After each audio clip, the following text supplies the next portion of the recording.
Students, आज हम लोग बात करने वाले हैं राजस्थान लोक सेवा आयोग के प्रीलिम्स के सिलेबस के बारे में। पीटी के अंदर आप लोगों को कैसे पढ़ना है और अप्रोच कैसे करना है ये भी बात करेंगे। ठीक है, प्रीलिम्स को कैसे अप्रोच करना है ताकि आपका जो प्रीलिम्स है वो एकदम से सुरक्षित हो जाए। उसके लिए सबसे पहले ये राजस्थान लोक सेवा आयोग है, इसका सिलेबस है।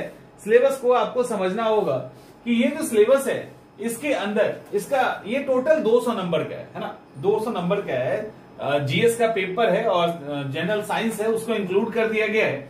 लेकिन आपको कितने टाइम मिल रहा है? टाइम आपको पूरा 3 घंटे का मिल रहा है।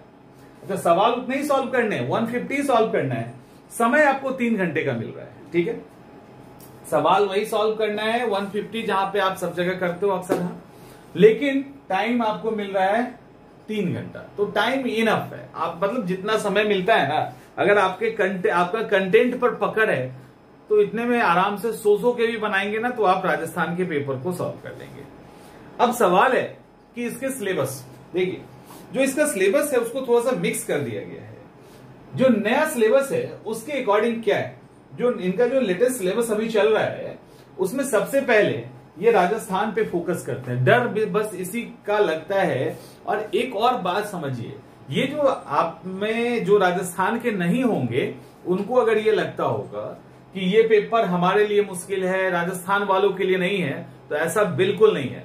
राजस्थान वालों के लिए भी मुश्किल हो जाता है, क्योंकि अगर आप ही से पूछा जाए किसी भी स्टेट को, आप तमिलनाडु के हो, अरुणाचल के हो, उस स्टेट के बारे में एकदम अंदर जाके पूछा जाए तब भी डिस्कम्फर्ट हो जाएंगे, थोड़ा अनकंफर्टेबल होंगे आप, फैक्ट्स मिस करेगा, क्योंकि आप हर जिला, गांव, हर एक मंदिर, हर एक वहां के रिलीजियस प्लेस या हिस्टोरिकल प्लेस के बारे में डेप्थ में नहीं जान सकते हैं।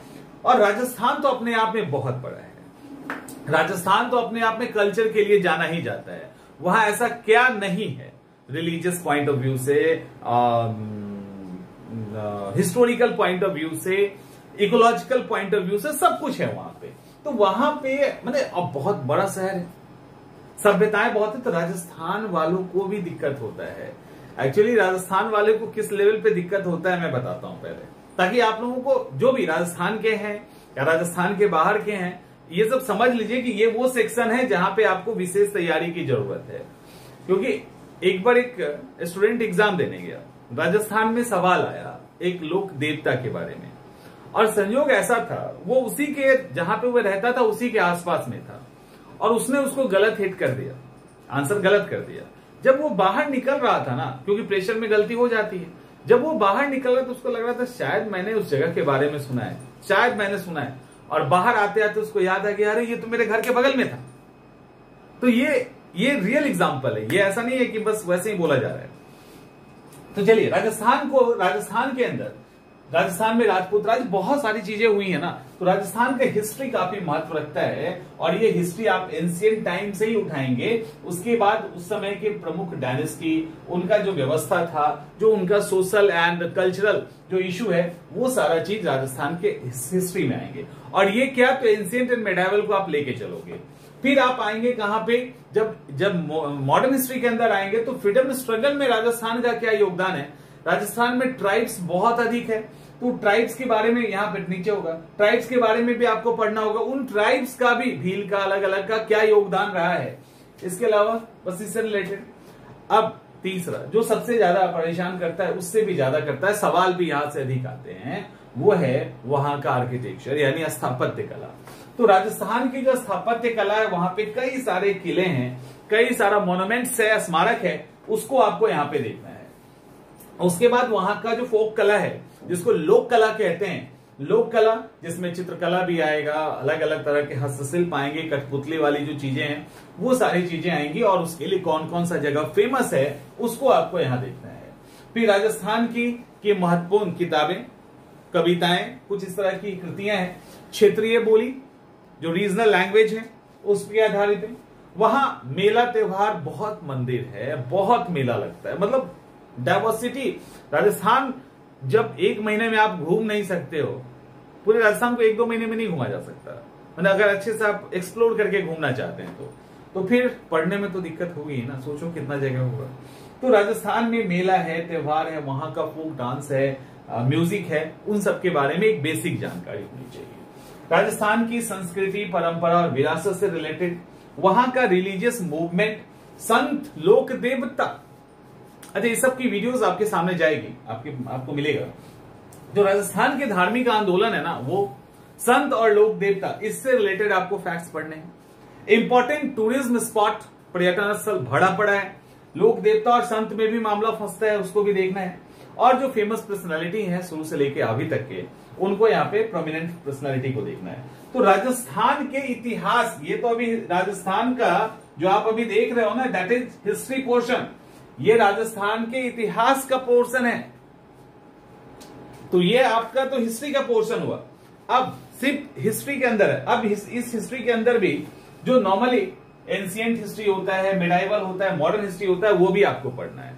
और साथ में इन्होंने वर्ल्ड मॉडर्न हिस्ट्री पढ़ना है। एंशिएंट हिस्ट्री की अगर हम बात करें तो एंशिएंट हिस्ट्री एज यूजुअल है, ज्यादा कुछ इसमें दिमाग नहीं लगाना। जो प्राचीन भारत और मध्यकालीन यानी एंशिएंट और मिडाइवल इंडिया के अंदर जो भी चीजें हुई है, उसके आर्ट, कल्चर, उसके बुक्स, उसके अंदर जो इंपॉर्टेंट डायनेस्टी था, उनका एडमिनिस्ट्रेशन करने का जो तरीका था, उस समय की आर्थिक व्यवस्था, सोशल एंड कल्चरल मुद्दे, ये सब चीजें आपको यहाँ पर देखना है। तो यहाँ पे एंशिएंट और मिडाइवल में जो सब जगह सवाल आता है ना, अब जैसे जो नॉर्मल सिलेबस होता है एंशिएंट का, जैसे आप गुप्ता पढ़ेंगे, इंडस वैली सिविलाइजेशन पढ़ेंगे, 600 BC पढ़ेंगे, मौर्य है।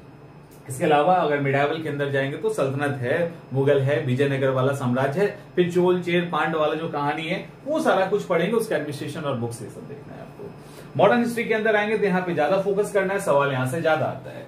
सवाल यहाँ के आने का मतलब, जो मॉडर्न हिस्ट्री है, ये एक तरह से पलासी के समय से ये उठा रहे हैं। तो मॉडर्न हिस्ट्री के लिए उस समय से लेके भारत के आजादी तक, एक्चुअली आजादी तक का ही फोकस ज्यादा होता है। और फ्रीडम स्ट्रगल इसका एक मेन टॉपिक भी है। तो फ्रीडम स्ट्रगल, भारतीय राष्ट्रीय आंदोलन, यानी फ्रीडम स्ट्रगल के अंदर जितने भी मूवमेंट्स हुए हैं ना, जितने भी मूवमेंट्स हुए हैं, जितना भी आंदोलन हुआ है, उस आंदोलन को आपको अच्छे से देखना है। इसके अलावा अलग अलग तरह की अवस्थाएं, देश के अलग अलग क्षेत्रों में उनका योगदान, ये सारी चीजें आपको यहाँ पे देखनी है। ठीक है, ये सारी चीजें आपको देखनी है। उसके बाद 19वीं और 20वीं शताब्दी में सामाजिक और धार्मिक सुधार आंदोलन होता है। सोशल एंड पॉलिटिकल जो रिफॉर्म्स होते हैं उसको, और आफ्टर फ्रीडम जो राष्ट्रीय एकीकरण और पुनर्गठन है, वही वाला जूनागढ़, हैदराबाद, इन सबको मिलाने वाला छोटा सा टॉपिक है। इसका मतलब ये नहीं कि उसके अंदर आपको डेप्थ में जाना है। तो आपको बेसिकली अंग्रेज जो यूरोपीय कंट्री का आना और फ्रीडम मूवमेंट, यहां तक आप रुक जाएंगे तभी बहुत सारा सवाल सॉल्व हो जाएगा। उसके बाद सोशल रिलीजियस रिफॉर्म, ये सब उसी के बीच में हो जाता है। तो सामान्य जो टॉपिक है ना मॉडर्न हिस्ट्री का, वही आपको देखना है। अब जब आप ज्योग्राफी के अंदर आएंगे तो वर्ल्ड एंड इंडिया का ज्योग्राफी, ठीक है, वर्ल्ड एंड इंडिया का भूगोल, ठीक है। वर्ल्ड के भूगोल में और इंडिया के भूगोल में जो आपको फोकस करना है ओवरऑल, वो यूपीएससी हो, बीपीएससी हो, झारखंड हो, राजस्थान हो, फिजिकल ज्योग्राफी दोनों का कॉमन है। यानी फिजिकल ज्योग्राफी से ही मैक्सिमम सवाल आपके पास आने वाले हैं। तो भौतिक भूगोल को सबसे पहले कर लीजिएगा। तो भौतिक भूगोल यहां पर भी और यहां पे भी, जैसे पार्टीशन, नदी है करना है, पहाड़ करना है, पठार करना है, मैदान करना है, आइसलैंड करने हैं, इसके अलावा बहुत सारा जो स्ट्रेट है वो करना है, पासेज है वो करना है, माउंटेन पीक्स करने हैं, ग्रासलैंड करना है। तो जो उस तरह का फिजिकल है ना, रिवर कर लेना है, डैम कर लेना है, तो वो सब जो फिजिकल वाला आता है जिसको आप सामान्यतः पढ़ते हो, उसको यहाँ पे आपको कर लेना है। यहीं से सवाल मैक्सिमम आते हैं। राजस्थान के सेक्शन में जब आप देखोगे ना, तो यहीं से सवाल आपको ज्यादा आएंगे। लेकिन इन्होंने एक और चीज ऐड, 2-3 चीज ऐड किया है, और ऐड करके उसको प्रमुखता से दिखा रहा है। वो सब ज्योग्राफी के अंदर होता है, बट अच्छे से इन्होंने अपने सिलेबस को एक्सप्लेन किया। ये खासियत है राजस्थान के सिलेबस की। यहाँ पे इकोलॉजी और एनवायरमेंटल से रिलेटेड मुद्दे, यानी यहाँ बायोडाइवर्सिटी, नेशनल पार्क, ये सब, वाइल्ड लाइफ सेंचुरी, इन सब से रिलेटेड, या एनवायरमेंट को नुकसान पहुंचाना, प्रोटेक्शन कैसे होता है, उससे रिलेटेड कुछ है तो वहां से सवाल पूछे जा सकते हैं, उसको तैयार करना है। और यहाँ देखिए लिखा है ये वन्य जीव जंतु जैव विविधता, तो बायोडाइवर्सिटी इनका एक पार्ट है। इंटरनेशनल वाटरवे, जल मार्ग की भी बात यहाँ पे की गई है।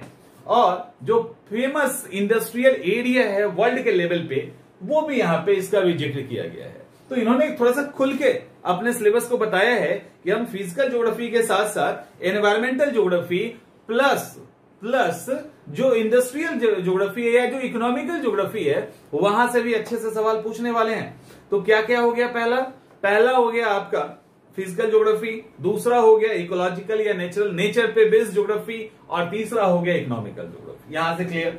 वही चीज ज्योग्राफी में जब यहां पे आएंगे ना भारत के भूगोल में तो भी होगा। भारत में क्या किया इन्होंने, इकोनॉमिकल ज्योग्राफी में एग्रीकल्चर जोड़ा है। जब आप वर्ल्ड के ज्योग्राफी को देखेंगे तो वहां पे आपको इंडस्ट्री जोड़ी हुई नजर आएगी। तो यहां पे क्या है, एग्रीकल्चर है, यहां इंडस्ट्री है ज्यादातर, और इंडस्ट्री आपको यहां भी पढ़ना है, लेकिन यहां एग्रीकल्चर से आपको मुक्त किया गया है, क्योंकि भारत में कहां किस चीज की खेती होती है, कैसे होती है, वो ज्यादा इंपॉर्टेंट रखता है। फिर इंडिया लेवल पे मिनरल्स, खनिज, तो ये इंडिया लेवल पे जो मिनरल्स की बात हो रही है, खनिज की बात हो रही है, लोहा, मैग्नीज, सोना, चांदी, तांबा, ये सब ये वर्ल्ड लेवल पे भी पूछा जा सकता है। इसके अलावा ट्रांसपोर्टेशन, हमारे यहाँ जो भी रेल है, रोड है, एयर है, उस तरह का जो ट्रांसपोर्टेशन की सुविधा है, मेट्रो है, उनसे रिलेटेड सवाल। इंडस्ट्रियल एंड इंडस्ट्रियल ग्रोथ से सवाल। एनवायरमेंट यहां भी जुड़ा हुआ है, सेम चीज है, कुछ ऐसा नहीं है। और नेचुरल रिसोर्सेज के अंदर जो भी चीजें हैं, खनिज वनिज टाइप की चीजें, वो आपसे यहां पूछी जाएगी। तो ज्योग्राफी के अंदर आपको फोकस करना है, इकोनॉमिकल ज्योग्राफी के अंदर सबसे ज्यादा फिजिकल ज्योग्राफी के अंदर, जिसको भौतिक भूगोल कहते हैं। दूसरे नंबर पे आएगा इकोनॉमिकल ज्योग्राफी, जिसको आर्थिक भूगोल कहते हैं, सवाल पूछे जाते हैं अच्छे से यहाँ पे। और तीसरे नंबर पे आएगा एनवायरमेंटल ज्योग्राफी। तो एनवायरमेंटल ज्योग्राफी, जिसको पर्यावरणीय भूगोल कहते हैं, तो ये तीन ज्योग्राफी से आपका ये मतलब ज्योग्राफी का पेपर क्लियर तैयार होगा। तो ये थोड़ा सा लेंदी पेपर यहाँ पे आपका बन रहा है ज्योग्राफी का। उसके बाद यहां तक पीछा छूट जाता तो काम चल जाता, लेकिन पीछा तो छूटना नहीं है, क्योंकि राजस्थान स्पेशल की अब एंट्री हो रही है। राजस्थान स्पेशल की जो एंट्री हो रही है उसमें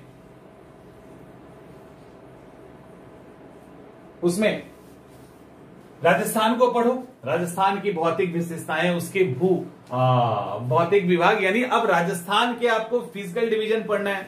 वहां नेचुरल रिसोर्सेज भर भर के है, माइंस यानी खान वहां भर भर के है, और तो उसको पढ़िए। वहां पे जिस तरह का क्लाइमेट है, वहां पे जिस तरह का वेजिटेशन है, जीव जंतु मिलते हैं, पेड़ पौधे मिलते हैं, वो सब पढ़ना है। वहां का इंपॉर्टेंट खान खनिज, पॉपुलेशन, वहां की इंडस्ट्री, वहां की इरिगेशन जो प्रोजेक्ट है यानी सिंचाई परियोजनाएं, और इंडस्ट्रियल डेवलपमेंट। तो यहां पर भी आपको वही चीज है, बस राजस्थान के कॉन्टेक्स्ट में पढ़ना है कि यहां पे भी फिजिकल राजस्थान को पढ़ना है, यहां पे भी इकोनॉमिकल राजस्थान को पढ़ना है, और एनवायरमेंटल राजस्थान को पढ़ना है। इसके अंदर आपकी ज्योग्राफी यहां पे समाप्त होती है। तो ज्योग्राफी के बाद अब बात करते हैं पॉलिटी की, यानी कॉन्स्टिट्यूशनल डेवलपमेंट इन सब की। देखिए यहां पे पॉलिटी में कुछ सेक्शन अलग होगा, अदरवाइज वही वाला पॉलिटी है जिसको आप कहीं पे भी पढ़ते हो। देखिए पॉलिटी के अंदर यहां क्लियर लिखा है, क्लियर मतलब ये बहुत अच्छी बात है कि सिलेबस को इस तरह से डिफाइन किया गया है। ये एक खूबसूरती है राजस्थान के इस पेपर की, यूपीएससी भी ऐसा करता है। तो संविधान की बात करते हैं, पॉलिटिकल सिस्टम की बात करते हैं, और ये एडमिनिस्ट्रेशन है। तो संवैधानिक विकास में सिंपल है, 1919 से 1935 के बीच के कई प्रोविजन थे जो कॉन्स्टिट्यूशन में लिए गए, वहां से आपको पढ़ना है। इसके अलावा संविधान सभा यानी कॉन्स्टिट्यूएंट असेंबली, हमारे कॉन्स्टिट्यूशन का नेचर क्या है, preamble, fundamental right, DPSP, fundamental duty, इसके बाद federal structure, constitutional amendment, emergency का प्रोविजन, जनहित याचिका, न्यायिक पुनराविलोकन यानी जुडिशियल रिव्यू भी इसी के अंदर ऐड कर दिया गया है। लो ठीक है, जुडिशियल रिव्यू भी यहां तक लिख दिया गया है। तो आपको पॉलिटी के अंदर जो बेसिक टर्म्स है, ज्यादा इसको देख के घबराना नहीं है। पॉलिटी का जो एक नहीं, मतलब आप अगर इसको 2-3 पार्ट में बांटिए तो 2 पार्ट में पॉलिटी वही है जो आप कहीं के लिए भी पढ़ते हैं, लेकिन यहां पे इन्होंने बहुत क्लियरली डिफाइन किया है। तो आप कुछ टॉपिक ऐसे हो जिसको मिस कर दे तो वो नहीं करना, लाइक पीआईएल, जनहित याचिका, न्यायिक पुनराविलोकन, इस सबको आप मिस नहीं कर सकते। नॉर्मली मेंस के लिए कर देते हैं, तो ऐसा नहीं हो सकता, आपको इसको पढ़ना पड़ेगा यहाँ पे। ठीक है, तो आप यहाँ पे क्या करोगे, 1935 तक के एक्ट पढ़ लोगे, कॉन्स्टिट्यूएंट असेंबली पढ़ लेंगे, उसके अलावा प्रीएम्बल पढ़ेंगे, फंडामेंटल राइट पढ़ेंगे, फंडामेंटल ड्यूटी पढ़ेंगे। ऐसे करते करते आपको पार्लियामेंट तक पढ़ लेना है। ठीक है, ऐसे करते करते पार्लियामेंट तक पढ़ लेना, नहीं सॉरी यहां तक तो चलो, पार्लियामेंट को इन्होंने अलग कर दिया है, इसको अलग कर दिया। अभी देखिए, अब पॉलिटिकल सिस्टम हमारा, इसको इन्होंने अलग से डिफाइन किया, और अच्छा किया है डिफाइन, मतलब कमाल का डिफाइन किया है। इसमें पूछा है भारत राज्य की प्रकृति, यानी इंडियन जो स्टेट है उसका नेचर कैसा है। भारत में जो डेमोक्रेसी है या जो राज्यों का पुनर्गठन हुआ है या हमारे यहां अभी कॉलिजन सरकार है, गठबंधन की सरकार है, political parties, multi political party है, उसको मान्यता कैसे दिया जाता है, राष्ट्रीय एकीकरण जैसे मुद्दे जो अप्लाइड सेक्शन के अंदर भी आते हैं और फैक्चुअल भी आते हैं, उसको यहां पे ऐड किया गया है। उसके बाद संघीय और राज्य कार्यपालिका, इसका क्या मतलब है? संघीय और राज्य कार्यपालिका मतलब संसद और विधान मंडल की बात की जा रही है, यानी संसद के पास क्या क्या पावर है, कैसे कितने संख्या है, लोग वहां पे एमपी कैसे चुन के आते हैं, लोकसभा राज्यसभा के क्या पावर्स हैं और कहां कहां वो पावर कम हो जाता है, फिर वो क्या क्या कर सकते हैं, राष्ट्रपति इसके अंदर आ जाएंगे, उपराष्ट्रपति आ जाएंगे, लोकसभा स्पीकर आएंगे, चेयरमैन आएंगे। वही सेम चीज स्टेट के अंदर दोहराया जाएगा, साथ में स्टेट पे दोहराया जाएगा। जुडिशियरी यहां पे ऐड किया गया है, राष्ट्रपति, संसद, सर्वोच्च न्यायालय, निर्वाचन आयोग, तो जो भी constitutional and non constitutional body है वो भी डाल दिया गया है, लाइक इलेक्शन कमीशन, कैग, योजना आयोग, राष्ट्रीय विकास परिषद, अब यहाँ पे नीति आयोग हो जाएगा, मुख्य सतर्कता आयोग, मुख्य सूचना आयुक्त, लोकपाल, राष्ट्रीय मानवाधिकार आयोग, स्थानीय स्वायत्त शासन, पंचायती राज, ऐसे करके मतलब चीजों को एकदम लिटरली एक्सप्लेन इतना कर दिया गया है कि आपको दिक्कत हो ही नहीं सकता है। इसके अलावा जो पंचायती राज है, चूंकि राजस्थान से ही स्टार्ट हुआ था, नागौर से, तो पंचायत को तो ये भूल नहीं सकते, साथ में नगर पालिका यानी स्थानीय स्वशासन, लोकल गवर्नेंस की बात की गई है। तो यहाँ पे ये सारा, यहां तक तो चलो ठीक है, आप लोग पढ़ते हो, कुछ चीजों को जो मेंस के पॉइंट ऑफ व्यू से आप छोड़ते हैं ना, उसको आप यहाँ पे पकड़ेंगे तो आपके लिए आसान हो जाएगा। इसके बाद एक जो यहाँ पे ऐड किया गया है, वो ऐड किया गया लोक नीति और अधिकार, ठीक है, पब्लिक पॉलिसी एंड राइट्स। तो यहाँ पे जो हमारा जो राज्य है वो तो एक तरह से वेलफेयर स्टेट है, लोक कल्याणकारी राज्य है। तो लोक कल्याणकारी राज्य के रूप में जो सरकार की पॉलिसीज है उसके बारे में यहां से ये भी पूछा जा सकता है, कॉन्स्टिट्यूशन के अंदर कौन कौन से प्रोविजन है, अलग अलग तरह के लीगल राइट्स है, सिटीजन चार्टर एक्ट जो है उसके बारे में यहाँ पे सवाल आ सकता है। तो अप्लाइड सेक्शन जो है ना, उससे सवाल यहाँ पे आपको आ सकता है। राजस्थान फिर से आ गया। अब राजस्थान के बारे में यहाँ पे जब आप पढ़ेंगे ना, तो यहाँ ये सेक्शन आपको बहुत परेशान नहीं करेगा, यहाँ पे आप थोड़ा थोड़ा कर लेंगे तो काम हो जाएगा, क्योंकि पॉलिटी के अंदर बेसिक कॉन्सेप्ट सारे वही है, बेसिक जो स्ट्रक्चर है वो सारा वही है, बस संख्या बदलेगा। जैसे राजस्थान के विधानसभा की संख्या बदलेगी, राज्यपाल मुख्यमंत्री के नाम बदलेंगे, वहां पे हाईकोर्ट का जो जगह है वो बदलेगा, वहां लोक सेवा आयोग है, जिला प्रशासन है, वहां का राज्य मानवाधिकार आयोग, लोकायुक्त, राज्य निर्वाचन आयोग, राज्य सूचना आयोग, तो जो यहाँ पे है ना उसी को स्टेट में करके डाल दिया गया है, या स्टेट के वेलफेयर के लिए, मतलब जो स्टेट के लोग हैं वहां उनके लिए कौन कौन सा वहां का चार्टर है, तो वो सारा डाला गया है। यानी आप राज्य के लेवल पे राज्यपाल मुख्यमंत्री सबको पढ़ेंगे, पढ़ने से ज्यादा उनके बाद जो नॉर्मल कॉन्सेप्ट है वो तो वही राष्ट्रपति वाला ही है, उसमें तो दिमाग लगाना नहीं है, टाइम भी वेस्ट नहीं करना है। लेकिन यहाँ पे एक्चुअली जो आप ध्यान देने वाले हैं वो है कि राष्ट्रपति का नाम का लिस्ट, मुख्यमंत्री का नाम का लिस्ट, और उसकी विशेषता कहीं भी किसी के साथ कोई पहली बार है, कोई आखिरी बार है, कोई ये ट्राइब है, कोई वो ट्राइब है, सबसे लंबे समय तक, सबसे कम समय तक टाइप के फैक्ट्स आपको यहाँ पे तैयार करने हैं। तो ये हुआ आपका राजनीति। अब इकोनॉमी के अंदर आते हैं। जब इकोनॉमी में आएंगे तो इकोनॉमी के अंदर बड़ा ही क्लियर लिखा है, इतना इकोनॉमी के अंदर किसी ने भी क्लियर तरीके से सिलेबस नहीं दिया है, राजस्थान ने जितना दिया है।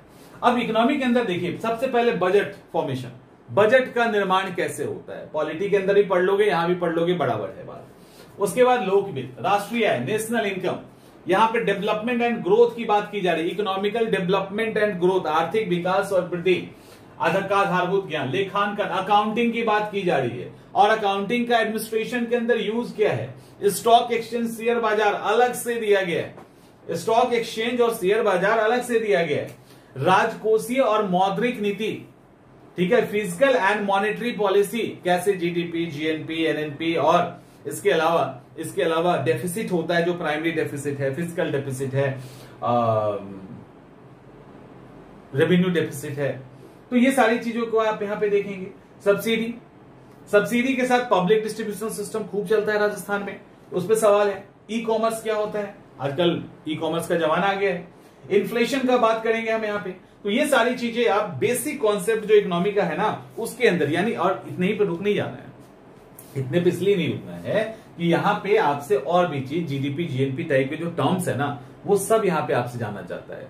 Revenue expenditure, revenue receipt, capital expenditure, capital receipt type के शब्द आपसे ये जानना चाहते हैं। तो वो शब्दों को जो मूलभूत लिख दिया ना, बेसिक प्रिंसिपल, उस पर आपको अलर्ट हो जाना है कि इस तरह के क्वेश्चन आपसे पूछे जा सकते हैं। आर्थिक विकास और आयोजन, पंचवर्षीय योजना, 5 ईयर प्लान, लक्ष्य, रणनीति, उपलब्धि, यानी 5 ईयर प्लान के क्या फायदे, ये मेंस के पॉइंट ऑफ व्यू से अक्सर पूछा जाता है। प्रीलिम्स में बहुत कम फैक्ट्स मतलब प्रीलिम्स के में अब ना के बराबर आते हैं, लेकिन यहाँ पे संभावना बनी रहती है, तो एक बार उसको आपको देख लेना है। इसके अलावा अर्थव्यवस्था के अलग अलग क्षेत्र हैं, तो अर्थव्यवस्था को जब आप डिवाइड करके पढ़ते हो, प्राइमरी, सेकेंडरी, टर्शियरी से पढ़ते हैं ना, तो वही यहाँ पे पूछा है, एग्रीकल्चर, इंडस्ट्री, सेवा, व्यापार, वर्तमान स्थिति क्या है, क्या समस्याएं चल रही है, और सरकार के द्वारा जो वो इकोनॉमिकल इशू जो है उस पे सरकार का क्या स्टेप है, साथ में रिफॉर्म जो किया गया, एलपीजी लाया गया, वो क्या था और उसका भी असर एलपीजी का क्या पड़ा, इस तरह के सवाल को आपको टॉपिक को तैयार करना है। और यहां पे देखो human resource and economical development को ऐड कर दिया गया है। पढ़ना तो है ही है, बट इन्होंने, यही मैं कह रहा हूं बार बार, जो मैं कह रहा हूं कि आपको ये अच्छे से एक्सप्लेन किया सिलेबस को। ये सब हाइड फॉर्म में रहता है, हिडन रहता है, सारे सिलेबस में हिडन होता है। ऐसा आपके सामने जब आ जाएगा तो आपको लगेगा डर, अरे इतना पूछ रहा है। एक्चुअली ये सब आपको पढ़ना है, सब के सब पढ़ना है और हर एग्जाम के लिए पढ़ना है, लेकिन ये लिखा नहीं रहता है क्लियर। यहां पे इन्होंने इसको क्लियर कर दिया, जैसे ह्यूमन रिसोर्सेज के बारे में, ह्यूमन डेवलपमेंट इंडेक्स, गरीबी बेरोजगारी क्या होती है, टाइप्स, कारण, निदान और क्या क्या उसके लिए प्लानिंग चल रहा है, सोशल जस्टिस एंड राइट्स के बारे में, सामाजिक न्याय और अधिकार के बारे में, कमजोर वर्ग के बारे में जो यहां पे प्रोविजन है वो दिया गया है, इसके बाद राजस्थान की इकोनॉमी को देखते हैं। ठीक है, राजस्थान की इकोनॉमी, अब राजस्थान में बहुत सारा इंडस्ट्री है, राजस्थान में बहुत सारा माइंस है और मिनरल्स है, खनिज भी है और खान भी है। उसके अलावा वहां खेती वेती भी होती है, कम होती है रेगिस्तान होने के कारण।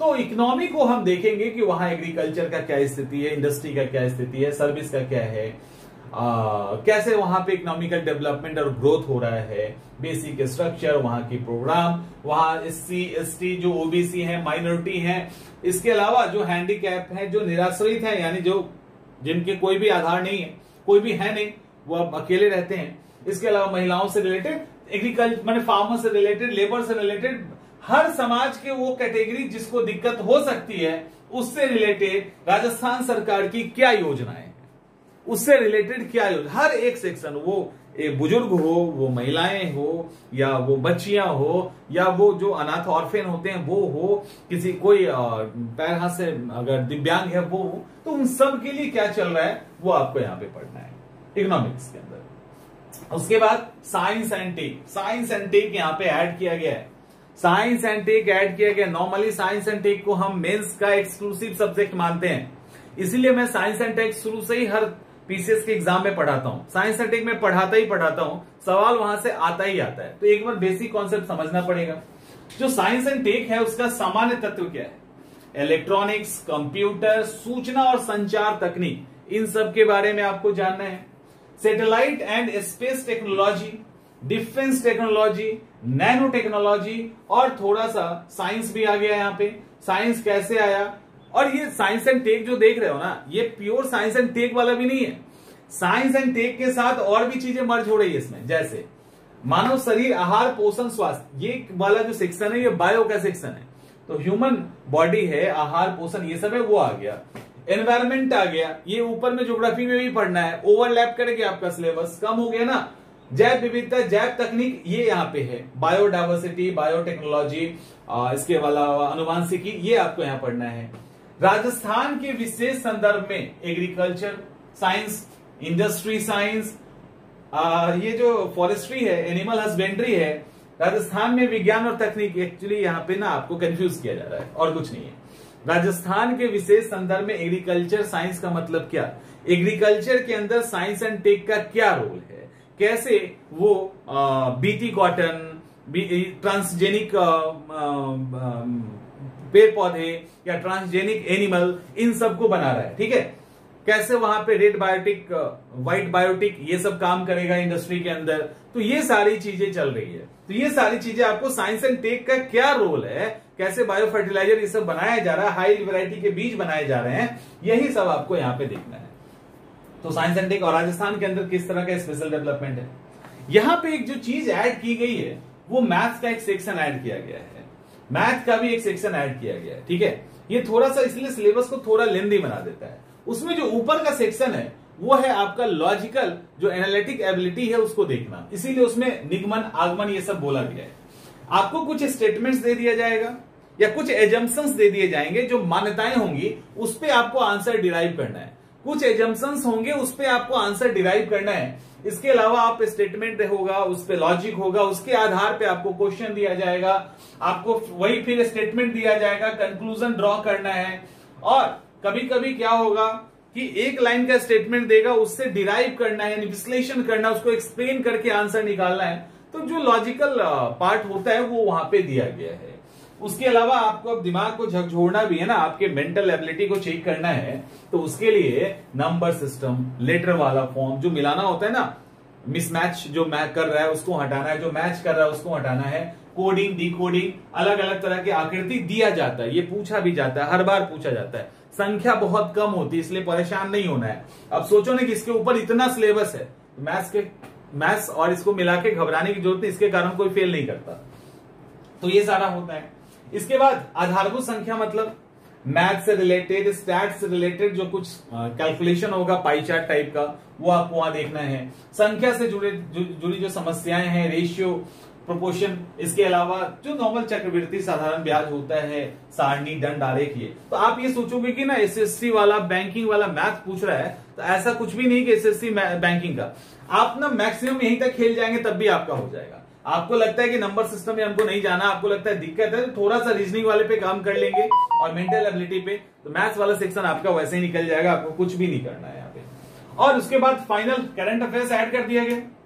करंट अफेयर्स देखो क्लियर लिखा है, राजस्थान के राज्य स्तरीय, राष्ट्रीय, अंतर्राष्ट्रीय महत्व के इंपॉर्टेंट करंट अफेयर्स, वर्तमान में चर्चित व्यक्ति, स्थान, खेलकूद संबंधी गतिविधियां। ठीक है, खेलकूद संबंधी गतिविधियां, ये सारी चीजें यहां पे एक्सप्लेन की गई है। तो ये रहा आपका इंटायर सिलेबस जब आप राजस्थान की तैयारी करने जाएंगे, और इस तरह से आप 3 घंटे में 200 नंबर के पेपर सॉल्व करेंगे, जिसमें 150 क्वेश्चन होगा। यहां पर एक और चीज देखिए क्लियर लिखा है, जब आप आंसर हिट करोगे तो निगेटिव मार्किंग ऐड कर दिया गया है, और हर एक उत्तर के लिए 1/3 कटेगा, यानी हर 3 गलती पे आपके एक सवाल सही सवाल कम हो जाएंगे। हर 3 गलती पे आपके एक सही सवाल कम हो जाएंगे, तो वहां भी सोच समझ के देना है। तो ये आपका इंटायर सिलेबस है। सिलेबस देख के घबराना नहीं है, सिलेबस को जितना वाइड बना के आपको दिखाया गया है, ये लगभग सारे एग्जामिनेशन में होता है। कुछ मेंस के पोर्शन को यहाँ फोकस किया गया है, और उसमें से कुछ से सवाल आते हैं, कुछ बस फोकस है। आपको पता है इंटायर सिलेबस से सवाल अगर आने लगेगा तो दिक्कत हो जाएगी, लेकिन वो पूरे सिलेबस पे हम कमांड करके जाते हैं। वो इसलिए जाते हैं कि यहां से सवाल पूछने का राइट आयोग को है और पूछा जा सकता है। और ऐसा नहीं है कि जब आप जो सेक्शन देख रहे हो ना, उस सेक्शन को आपको फेस तो करना ही है। आप जब इंटायर एग्जामिनेशन प्रोसेस को देखेंगे ना, तो जितने भी सब टॉपिक पूछे गए हैं वो प्रीलिम्स और मेंस मिला के आपको फेस करना ही करना है। तो कुछ मेंस के टॉपिक पहले दे दिए गए, अगर उसको पहले कर लोगे तो मेंस में भी आसानी हो जाएगी, क्योंकि मेंस भी इसका इसी तरह का है। तो हम लोग नेक्स्ट में मेंस के सिलेबस को डिस्कस करेंगे। तो यहां पे आप फिर से एक लास्ट लाइन कि देखिए, जो सिलेबस यहां पूछा गया है ना, उसमें कुछ मेंस का सिलेबस ऐड है, कुछ ऐसे सिलेबस है जो और जगह पे हिडन होता है, उसको इन्होंने क्लियर कर दिया है। तो ऐसा बिल्कुल ही नहीं है कि ये बियॉन्ड कुछ पूछ रहे हैं, ये उसी में पूछ रहे हैं, राजस्थान को ऐड कर दिया गया है, बस इतना ही है। तो अच्छे से तैयारी कीजिए और एग्जाम निकालिए।